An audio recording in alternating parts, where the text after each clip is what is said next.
Mas, aku habis baca di internet menemukan bahwa di alam semesta ini ada triliunan galaksi.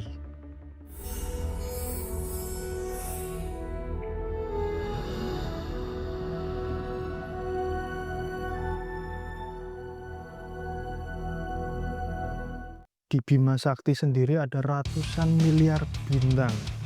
Kalau kita berasumsi tiap bintang itu ada planetnya, berarti ada berapa miliar planet itu? Mempertimbangkan banyaknya, luasnya alam semesta ini, saya punya pertanyaan original, Mas. Aliennya di mana? Ada nggak tuh alien itu, Mas? Monggo Mas dijawab. Jangan konek ketemu paling dalan antemi ya. Lagi enak-enak turu digugah takon Enrico Fermi. Alien-alien gitu.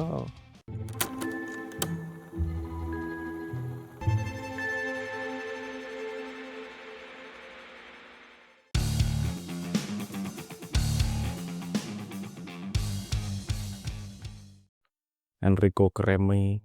Oh, saya ngerti Fermi ra. Nak mbiyen kowe cilik slitmu gaton ndek minyak kelapa karo mbahmu Enrico Fermi. Alien-alien gitu. Apa? Enrico Fermi. Kayaknya itu muncul di obrolan we. Obrolannya itu Enrico Fermi itu. Kalau nggak salah Enrico Fermi itu the last universal scientist kalau nggak salah di UK-nya, tapi coba cari aja. Itu saat 1950-an ngobrol terus where is everybody? Doning di ngomongi. Mau dari kemana nih orang-orang nih? Kayaknya kita sendirian ya. Soalnya Enrico Fermi itu nggak pernah bergaul ke tanah Jawa soalnya. Sendirian dari mana? Kita ada 144 makhluk lain selain manusia yang bisa diajak ngobrol, diajak nyupang, diajak nyantet dan seterusnya itu, tapi pasti nggak disebut alien. Oke, jadi kita pakai perspektif barat ya. Oke, 1950 itu obrolan terjadi, 10 tahun kemudian lahir si SETI itu.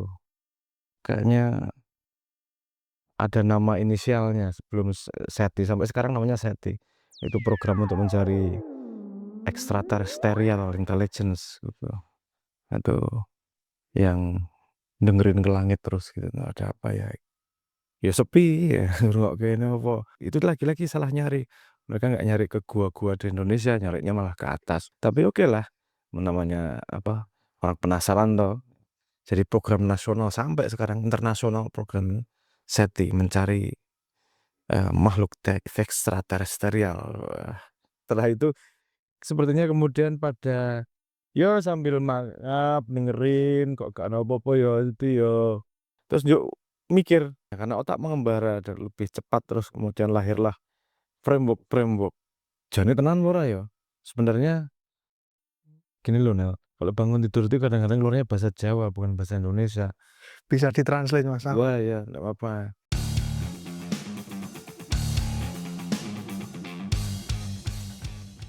Gitu. Oke, terus apa namanya? Lahirlah Drake Equation sama Kardashev. Drake Equation tuh ya belum ada hitung-hitungan benerannya, tapi apa yang dibutuhkan makhluk hidup? Tepat suhunya, nggak terlalu panas, nggak terlalu dingin, ada liquid water. Walaupun kemudian entah tahun berapa nggak cuman water ya, ternyata silikon juga bisa untuk sustain life misalnya gitu. Tapi awalnya gitu, awalnya pembahasannya. Terus ada Kardashev itu yang mengkategorikannya kemudian saya harusnya ada kategori civilization nih. Type 1 itu bisa makan energi sebumi. Type 2 bisa makan energi setata surya. Type 3 bisa makan konsumsi energi segalaksi. Wah, sehingga lahir kemudian makhluk ekstraterestrial namanya Galactus dan segala macam itu di komik-komik itu.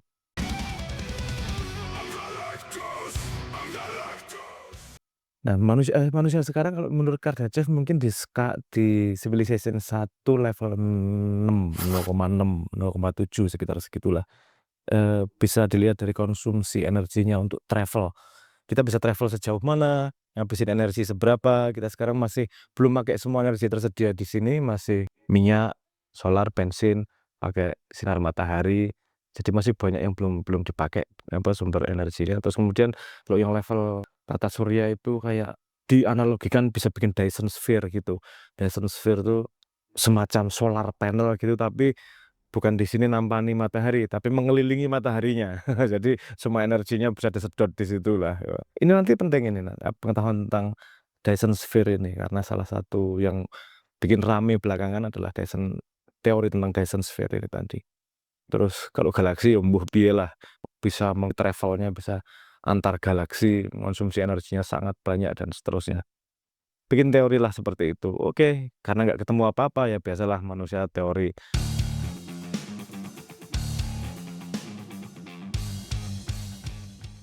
Jadi ya memang nggak ada kerjaan ya sambil menunggu ada sesuatu yang datang ya self serving kan gitu, berpikir bagaimana konsepnya. Terus tiba-tiba kalau nggak salah tahun berapa ya? 77 apa ya? Ada wow signal tuh. Sekitar 72 detik ada kaget lah. Apa ini? Apa ini? Apa ini? Kok ada sustain sinyal selama 72 detik yang sangat jauh lebih tinggi daripada background radiation. Terus sifatnya tidak seperti pulsar. An enormously powerful signal. It is the best evidence we know of coming from some other civilization.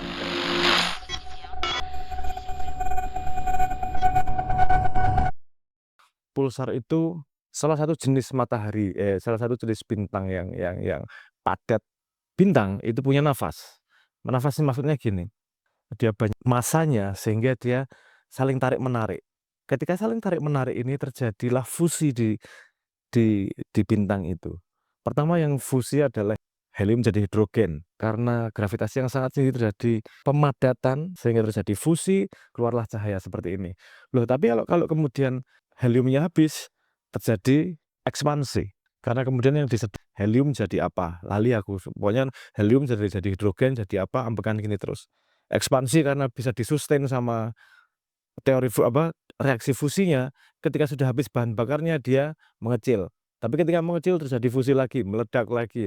Jadi dia jadi elemen yang lebih berat, mendekat lagi, meledak lagi terus gitu sampai elemennya jadi besi. Kalau besi udah level besi itu udah nggak bisa lagi fusi karena sudah terlalu berat. Muchas gracias, afición. Este para vosotros.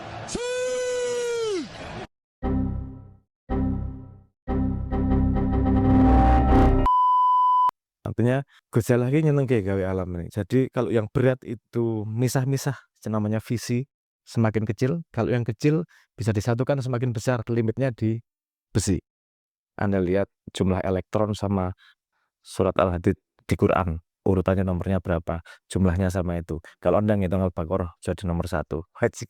Ini jadi nge-start jadi oke. Tapi whatever.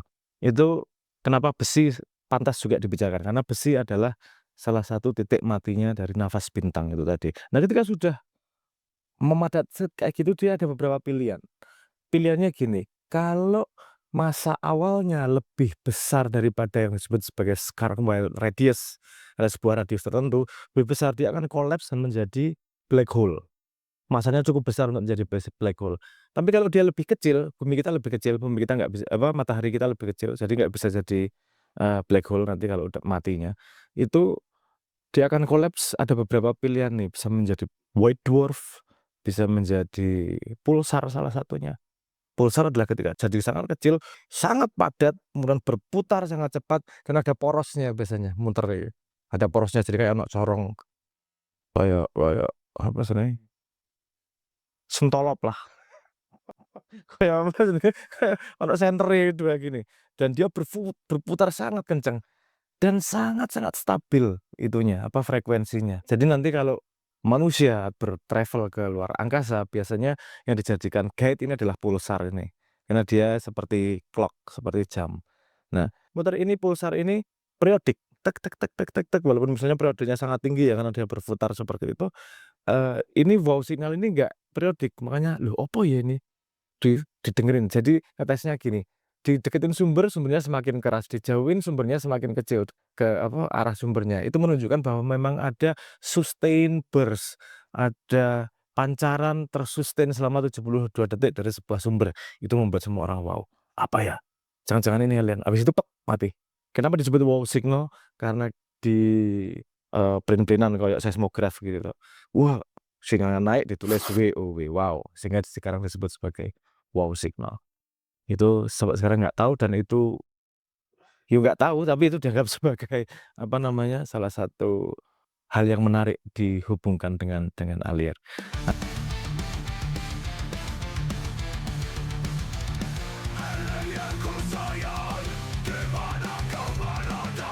Nah, sampai sekarang nggak terjadi apa-apa. Pada orang-orang di mana ya? Makhluk lain di mana ya? Kok nggak kelihatan ya? Dengan Drake equation kansnya sangat kecil, dengan Kardashev itu ngasih skala. Pertanyaannya ada lagi nih, kalau mereka sudah pada level tata surya atau galaksi kok nggak mampir sini ya? Ada yang mengargumentasikan, ngapain manusia nyapa semut? Kalau ada sebuah spesies sudah level galaksi, ngapain nyapa manusia? Itu dianggap sebagai hewan-hewan nggak penting kan gitu. Tapi itu membuat manusia juga mengerikan. Kalau ada makhluk lain kok kita deg-degan, kalau nggak ada makhluk lain kok kita kesepian. Nah, itu jadi menarik, jadi perdebatan-perdebatan filsafat, jadi perdebatan di luar sains itu sendiri. Karena sampai sekarang belum ada bukti bahwa memang ada kehidupan di dunia lain. Kemudian ada lagi muncul teori belakangan. Ada loh konsep yang namanya great filter.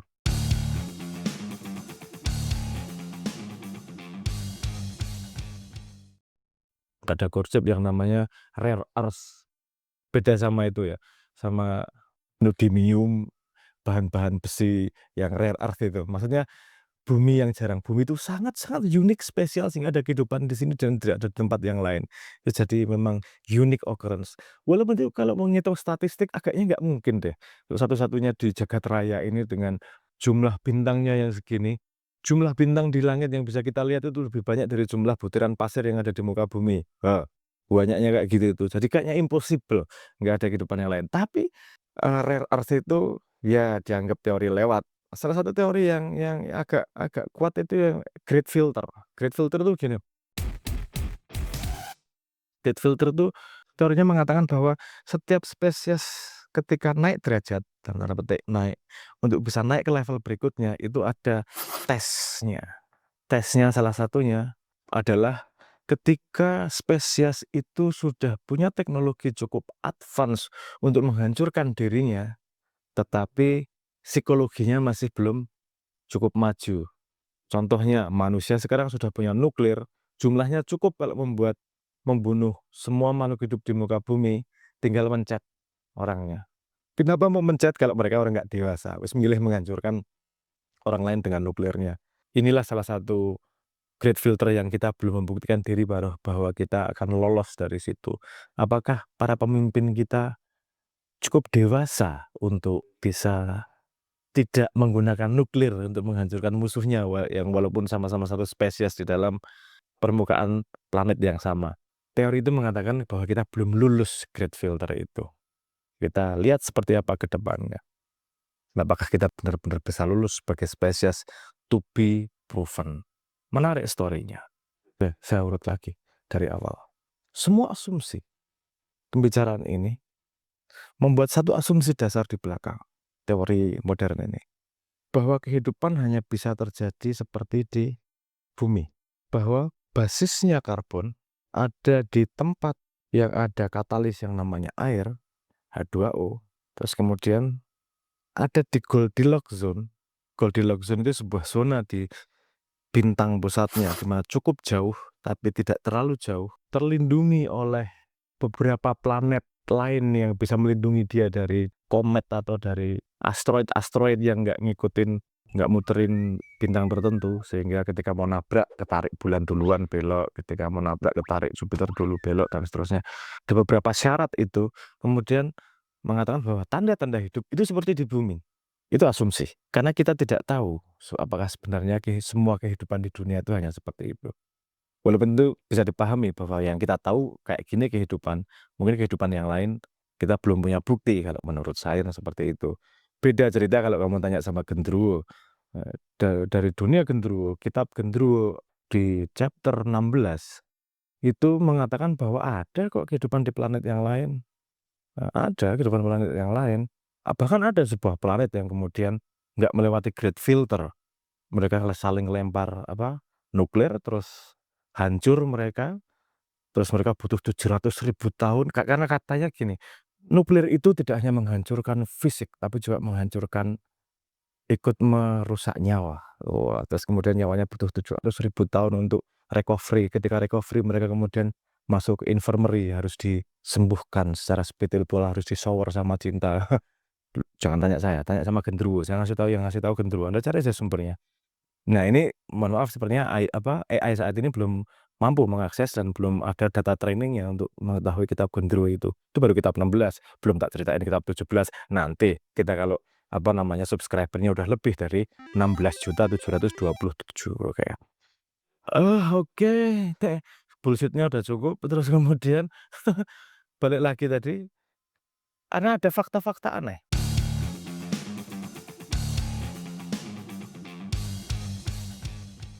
Fakta anehnya gimana? Anda tahu yang namanya tardigrade? Tardigrade adalah sebuah makhluk yang ada di bawah, dulu karena pertama ditemukan itu di bawah tekanan yang sangat tinggi, di bawah es. Itu hampir 50 kali lipat tekanan permukaan bumi. Terus ada yang lali aku jenenge, ada makhluk seperti cacing yang nggak punya mulut, nggak punya pantat. Aneh banget itu buat kamu, El, pasti. Berarti itu yang kamu cari kan. Nggak punya mulut, nggak punya pantat, dia hidup di dekat ventilasi sulfur di dalam laut. Dan dia bisa hidup di situ. Yang sangat panas, yang sangat tidak friendly. Artinya ada tempat di bumi yang lebih ekstrim daripada Venus maupun ekstrim daripada Mars. Tapi di sini ada kehidupan, tapi di sana nggak ada kehidupan. Apa yang terjadi? Kok tidak nggak konsisten nih? Nah, ada yang ngomong karena seeder, nggak ada seednya. Kalau saya ngomongnya memang nggak ada benihnya, makanya nggak terjadi. Di bumi kan ada benihnya, sehingga terjadilah seperti ini. Benih ini dalam sisi spiritual ngomongnya karena dikasih izin sama Tuhan untuk ada kehidupan. Lagi-lagi karena sama-sama tidak punya bukti empiris, itu tadi ya teori antara orang-orang spiritual sama yang percaya Tuhan, sama orang-orang sains yang mencari bukti empiris.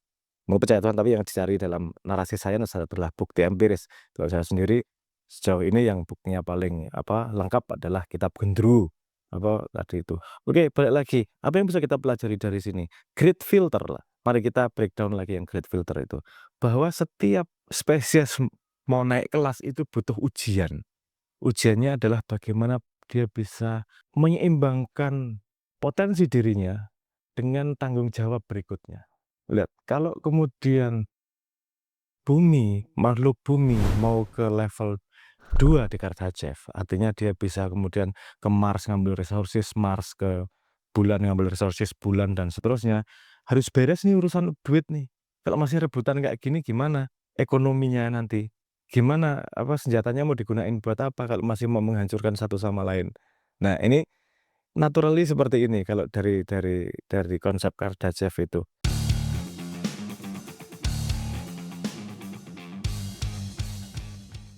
Tapi kalau dari konsep diturunkan sedikit dari negara, kita mau makmur gimana kalau masih mau kaya sendiri, belum memakmurkan yang lain? Gimana kamu mau ngomong Indonesia emas 2045? Sementara yang dipotret sebagai Indonesia adalah kelompok tertentu, yang kemudian kalau demo terus kemudian itu masyarakat sedikit itu bukan wakil dari masyarakat banyak. Gimana kita bisa menuju yang namanya Indonesia ketika ada saudara Indonesiamu yang lain itu diabaikan sebagai warga negara? Walaupun satu loh, nggak usah satu loh. Orangnya setengah nggak punya kaki gitu aja, tetap warga Indonesia, harus diakui sebagai warga Indonesia loh. Oh, ini sedikit orang, hanya 10. Sedikit itu berapa sih? 10, 100, atau setengah? Garisnya jelas nih. Kalau kita ngomongnya sebagai konsep menghargai manusia, semua yang hidup sebagai warga negara Indonesia, satu itu sekalipun harusnya dihargai. Menurut konvensi PBB, satu orang aja tidak senang sama negara, dia berhak protes dan berhak menanyakan apakah negara ini perlu. Itulah. Tapi intinya saya ingin mengatakan bahwa kalau kita mau naik kelas, kita harus bisa melewati great filter. Dan great filter kita ini bukan Kardashev ya, great filter kita sebagai negara dan sebagai bangsa, itu adalah gimana kita menghadapi masalah di depan ini. Apakah masih kerah? Apakah masih berpikir, saya mewakili rakyat Indonesia pengen kaya, jadi saya harus kaya. Bukan memperkaya yang memilihmu. Ya, itu ada argumentasi gitu soalnya. Sebagai seorang wakil rakyat, saya mewakili keinginan rakyat. Rakyat pengen kaya, saya kaya. Saya pengen naik haji, saya berkali-kali naik haji. Rakyat pengen istri, saya punya istri 4 misalnya gitu. Karena dia, saya wakil rakyat saya mewakili keinginan rakyat. Tapi yang enak-enak terus yang dipilih. Ada yang ngomong seperti itu. Itu salah satu great filter menunjukkan kita nggak akan bisa menjadi Indonesia yang lebih baik kalau mikirnya masih seperti itu. Karena sebenarnya yang dipikir bukanlah kita. Karena ketika ngomong kita sebagai Indonesia, ini sudah seperti harus sebagai satu entitas. Tidak ada entitas kepala yang mengabaikan kaki ketika sakit. Alah itu cuma jempol kok, bukan badan itu. Udah nggak apa-apa, busuk aja, diemin aja, nggak gitu. Jadi lagi-lagi ini proses great filter juga untuk menjadi negara yang besar. Yang negara yang besar itu pertama tidak datang dari jargon. Nomor 2 tidak datang dari optimisme. Nomor 3 harus mau berubah, tidak hanya pengen mengubah. Yuk, lihat Indonesia. Nggak usah ngomong Kardashev. Indonesia levelnya Kardashian. Jadi level kita adalah kita great filter. Gimana filter sebagai entitas yang namanya Indonesia, apakah kita bisa melewati naik kelas ini, cobaan ini? Coba perhatikan, kalau 98 dan kemudian keributan yang kemarin, seberapa banyak aktornya yang sama? Seberapa banyak kejadiannya yang sama? Dulu berapa? 16.000 berapa? Coba diperhatikan sendiri. Kalau ternyata kita mengulang, apa ini karena kita belum lulus dan dikasih kesempatan kedua? Kalau dikasih kesempatan kedua, apa Anda pikir akan ada kasih sayang untuk kesempatan ketiga? Ada loh kemungkinan kita tidak naik kelas dan cukup hancur gitu aja. Dan saya tidak pengen Indonesia hancur. Kenapa? Ya, paling simpel alasannya karena bapak saya sangat cinta sama Indonesia. Sama orang-orang, sama teman-teman, dan ini menyenangkan yang namanya Indonesia. Indonesia adalah salah satu entitas yang dihitung, salah satu entitas yang diciptakan oleh pemikir-pemikir, pahlawan-pahlawan diperjuangkan segitu rupa, dan semoga naik kelas untuk bisa memberi kesempatan para penduduknya ikut naik kelas. Kata sekali negara naik kelas, yang naik kelas bukan hanya negaranya, tapi rakyatnya, kesempatan spiritualnya, kesempatan untuk berkembangnya, dan semoga kalau negara-negara berkembang semua, banyak-banyak negara semua naik kelas, jadi satu planet jadi naik kelas semua. Kalau naik kelas semua, kita sama-sama bareng bisa naik ke Kardashev 2. Keuntungan paling besarnya adalah Noel bisa cari pacar atau istri tidak hanya dari desa tetangga, tapi dari planet tetangga. Betapa kerennya itu. Ya lumayan lah El, karena punya cita-cita tinggi.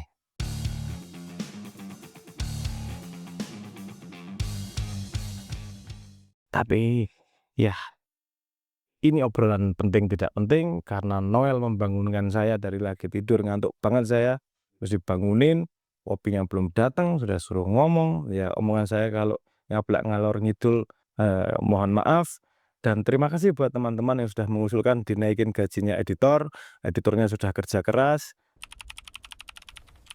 This is going to be a long night. Oke ya, Mila. Semoga menyenangkan, kita having fun aja. Saya having fun di sini, teman-teman editor juga ketawa-ketawa sambil mengelus dada mungkin. Jadi seperti pesan Noel sang direktur, jangan lupa like and subscribe. Jangan lupa like dan subscribe. Kalau kamu suka, diklik like. Kalau kamu cinta, klik subscribe. Saya sedang melewati great filter ini. Apakah hari esok saya menjadi gendeng? Apakah atau tidak? Semoga kita ada episode berikutnya agar kita bisa mengejek Noel di episode berikutnya. Nikah itu bukan artinya menikah. Nikah kalau nggak tahu, kayak apa-apa.